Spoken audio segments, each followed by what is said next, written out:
सुनील अपनी पत्नी के साथ अमेरिका में रहता है, जबकि उसकी बूढ़ी माँ अकेले इंडिया में रहती है। सुनील के पिता का 3 साल पहले देहांत हो गया था। सुनील 6 सालों से घर नहीं आया था। उसकी माँ हमेशा उसके आने की उम्मीद लगाए रखती है। एक दिन सुनील का फोन आया। सुनील: हेलो माँ, कैसी हो? मैं कल इंडिया आ रहा हूँ। माँ: क्या सच? मैं ठीक हूँ। बहू और बच्चे भी आ रहे हैं ना? पोता पोती देखने का मेरा बड़ा मन हो रहा था। मेरा माँ की आंखों में जैसे एक नई चमक आ गई थी। माँ मन ही मन बहुत प्रसन्न हो रही थी। सुनील: नहीं माँ, अभी तो सिर्फ मैं आ रहा हूँ। अब हम सभी अमेरिका में रहेंगे। माँ, मैं तुम्हें लेने आ रहा हूँ। अब हम साथ रहेंगे। तुम जितना चाहे अपने पोता पोती को खिला लेना। अच्छा माँ, फोन रखता हूँ। 5 दिन के बाद मेरी इंडिया की फ्लाइट है। मैं 5 दिन बाद इंडिया आ जाऊंगा। माँ: अच्छा ठीक है बेटा, मैं इंतज़ार करूंगी। माँ की आंखों से आंसू बार बार रुकने का नाम ही नहीं ले रहे थे। आखिर इतने दिनों में, इतने सालों बाद अपने बेटे को जो देखेगी माँ। बेटा 6 साल बाद घर लौट रहा था, तो माँ का भावुक होना स्वाभाविक था। 5 दिन के बाद सुनील घर आया। माँ ने बहुत प्यार किया अपने बेटे को। उसका मनपसंद खाना बनाया जो उसके बेटे को पसंद था। रात को खाना खाते वक्त सुनील ने माँ को बताया कि माँ, हमें जल्द ही वापस जाना है। उसे ज्यादा दिन की छुट्टी नहीं मिली है।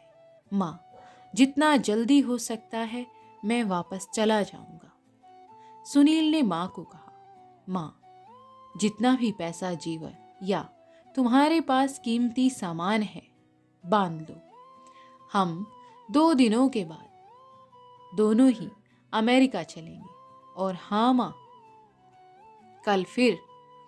कल मैं किसी प्रॉपर्टी डीलर से बात भी कर लूंगा मकान बेचने के लिए। मैं सभी काम जल्द से जल्द ही निपटाना चाहता हूँ।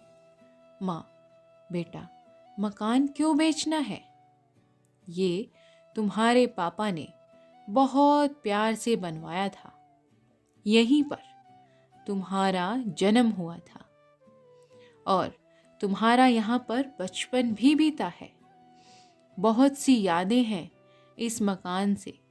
सुनील: माँ, जब हम सब साथ में अमेरिका चले जाएंगे तो मकान का क्या करेंगे? और फिर इस मकान का ख्याल कौन रखेगा?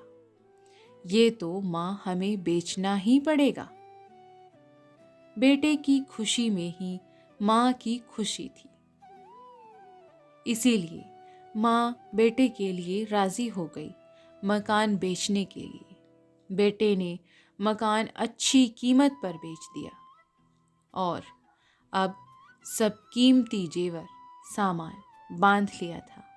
उन्होंने सभी सामान को लेकर 2 दिन बाद अमेरिका जाने के लिए माँ बेटा एयरपोर्ट पर पहुंच गए।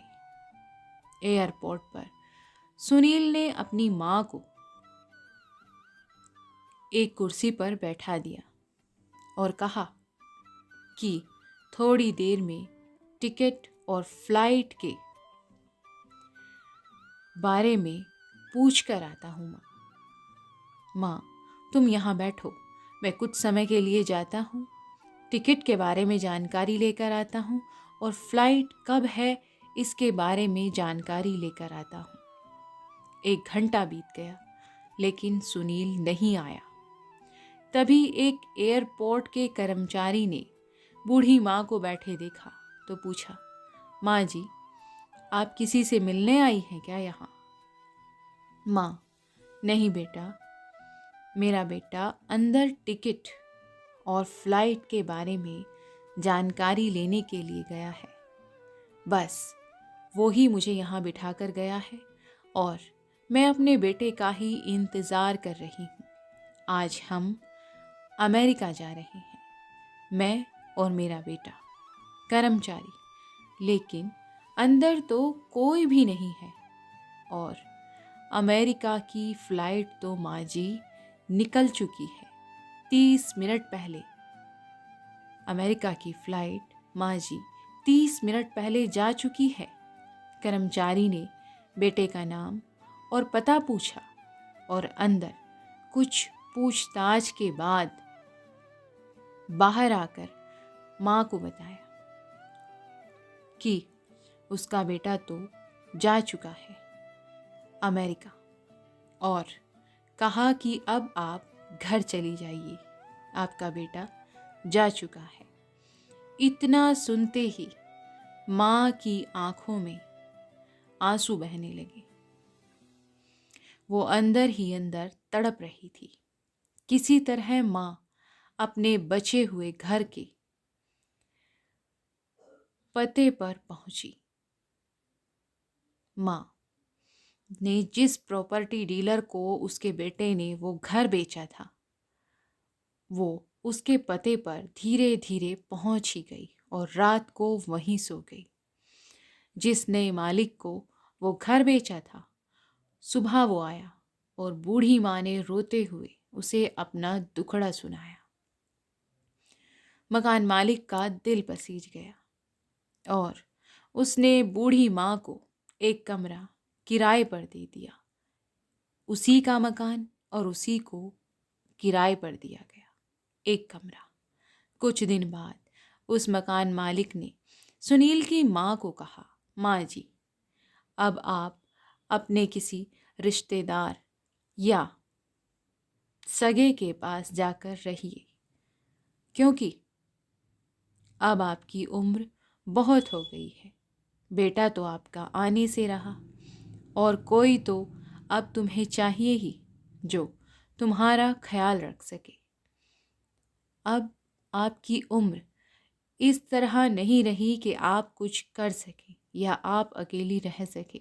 बूढ़ी माँ ने कहा, शायद मेरा बेटा अपनी माँ के बारे में सोचकर वापस आ जाए, तब उसका भी ये ही तो ध्यान रखना पड़ेगा ना। वो बस इसी तड़प में थी कि शायद बेटा वापस आ जाए। इतना सुनकर मकान मालिक भी रो पड़ा। माँ बेचारी अकेले में रोकर अपने बेटे को याद करती ही रह गई। बेटा नहीं आया। दोस्तों, जिंदगी में आगे बढ़ने के लिए सुनील ने अपनी माँ के साथ जो किया, बहुत बुरा था वो। लेकिन माँ तो माँ है, वो कभी अपने बेटे का बुरा सोच नहीं सकती।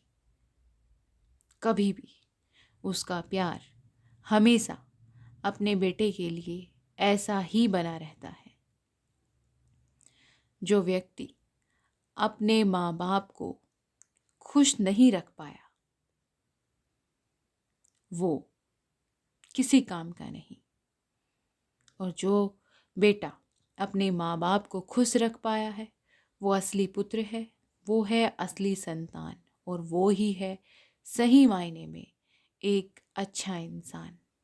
तो दोस्तों, कहानी को सीख समझ कर पढ़ें, व्यर्थ में ना लें, और हाँ, चैनल को सब्सक्राइब करना मत भूलें। धन्यवाद।